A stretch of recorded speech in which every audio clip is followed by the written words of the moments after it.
with not further ado, we would like to invite Head of the State Agency for Renewable Energy Sources, our colleague Təbriz Əmmayevin, to talk about the green energy capacities in Karabakh. The floor is yours.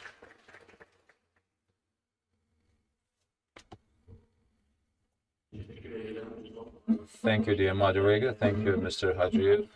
I would like to join the previous speakers, and I would like to pay tribute and extend my kudos to all the organizers, to UNEC, and also to the rector of UNEC, and I wish that this forum will become a sustainable tradition. The previous speakers mentioned about the large rebuilding and also the restoration activities. And there is an energy component in all these activities, which is specifically the green energy component, introduction of the green energy component. So there is a strategy, a goal, as you know, early this year, at the meeting, His Excellency the President dedicated to the results of the previous year, he shared the strategic vision and the strategic instructions on the green developments, and based on his instructions, the Minister of Energy and also the State Agency on Renewable Energy Sources, we started to explore the available international advanced experience, and also with the baseline studies in terms of the available capacities for the renewables. We identified the available capacities,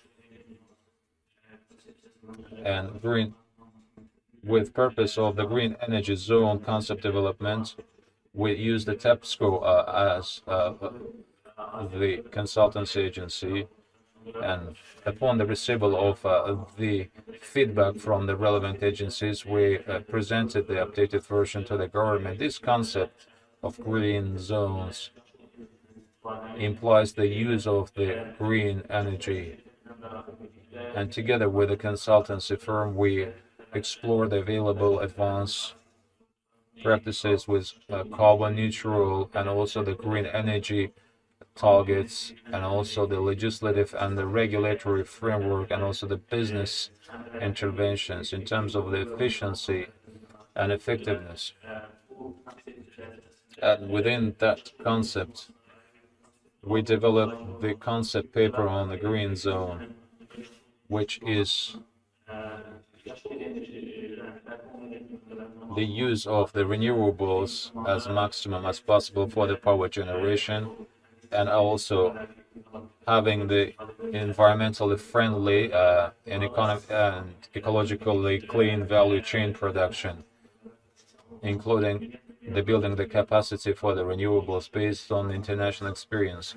One of the cornerstones of the green zone is to have the high level of the renewable capacities, and also, you know, that the renewables, they have the changing effects based on the climate and also based on the time of the year. So to that extent, the liberated area of Azerbaijan, either in terms of the new context and also internationally, is very rare, where we have 3 to 5 types of renewables like hydro, solar, and also the sun and the wind energy opportunities. Can you please make sure that the slides are reflected on the screen so you can also track what I'm saying?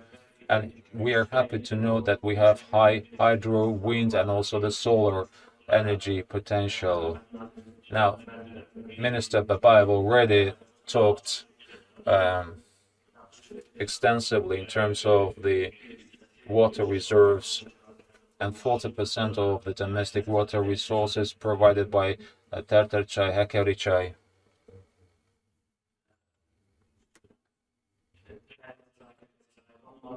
And also the branch rivers, we have 40% of the domestic needs provided by this service. However, the small HPPs with full violation of all the economic norms have been constructed by the Armenian invaders, and at the moment we are working on the rebuilding of the HPPs. But before to talk about it, we have also the industry size HPP construction engineering activities. We have undergoing negotiations, including the Khudaferin and Kızılası 140 megawatt capacity HPP with 358 million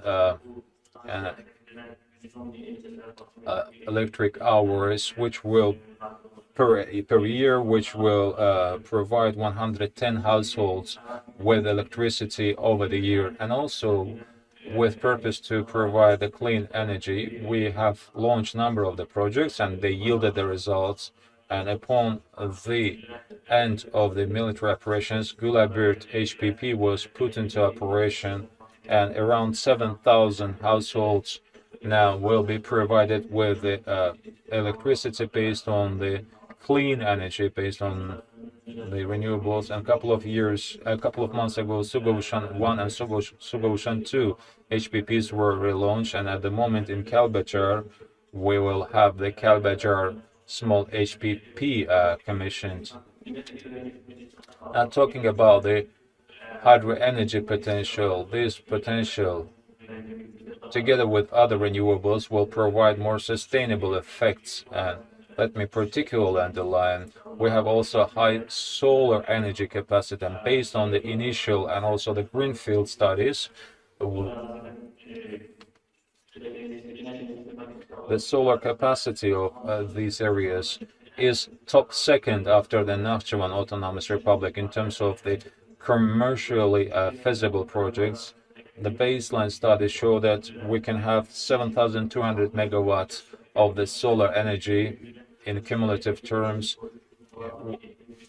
7,500 megawatts is the production, is the generation capacity of Azerbaijan, and in Karabakh we can have 7,200 megawatts, which is almost the same as the current level of the general production. So Gubadli, Zengilan, Jabrail, Fizuli has the high solar energy capacity. In terms of the wind capacity, the diversified type of the energy, and specifically in Lachin and Kalbajar, based on the first studies in the mountainous areas, it is 7 to 8 meters per second at the altitude of 20 meters above the sea level, and that is commercially viable with engagement of the foreign direct investors and investments.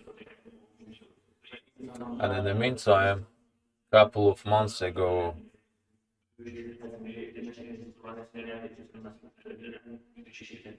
with BP, we signed the implementation agreement for the 240 megawatt capacity in Jabrail, construction of the solar plant.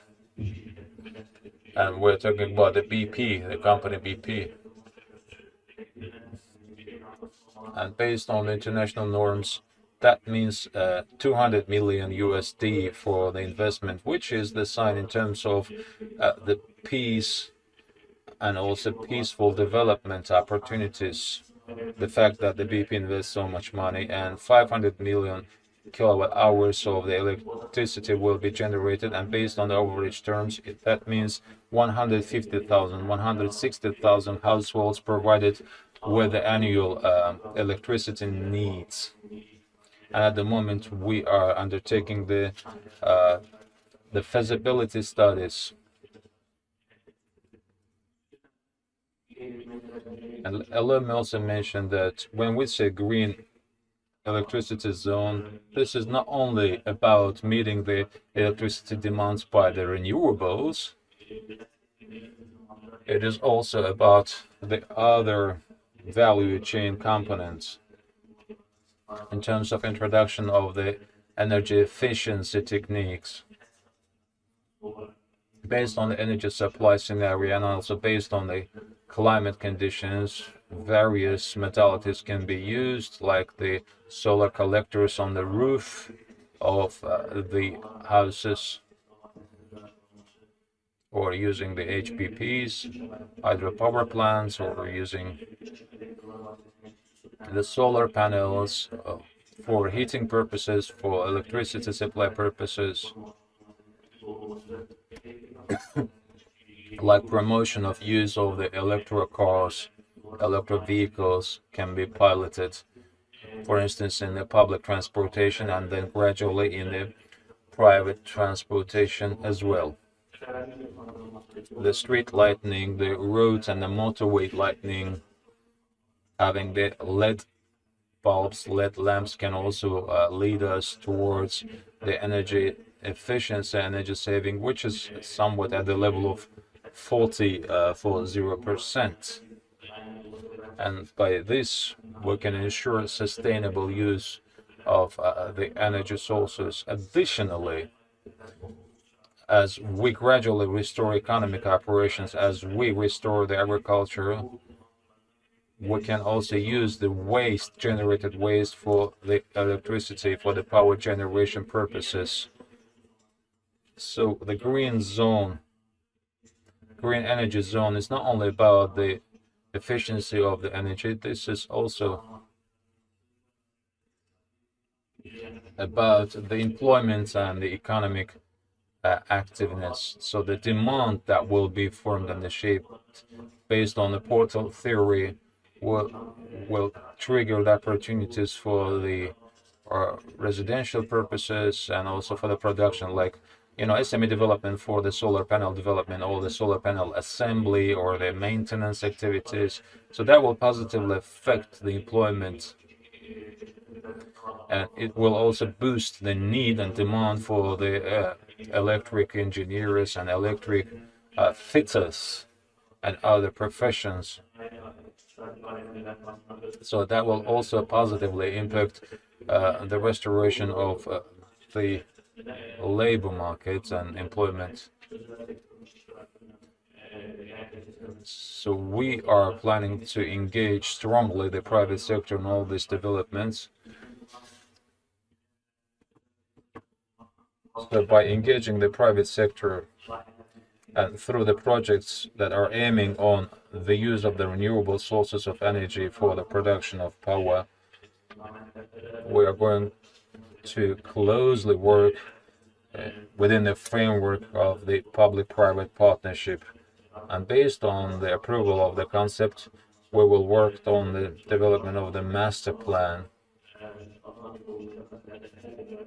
By the way, the master plan is something which is considered for every city in the liberated areas, with energy demands identified, and also including the environment, economy, and agriculture profiles, with use of the effective green technologies and also the digital transformation tools. And Minister Baba mentioned, in terms of the net zero emission, Azerbaijan declared its readiness to undertake this commitment. And in order to reach this goal, one of the key components is the green energy zone. And we believe the green energy zone, the effective use of the GEZ, green energy zone, will be instrumental in achieving the set goals.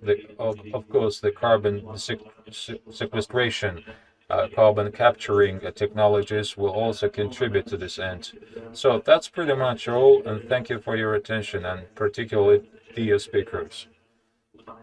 It was a privilege and honor to co-share this panel with you. Thank you. Thank you, Mr. Ammayev.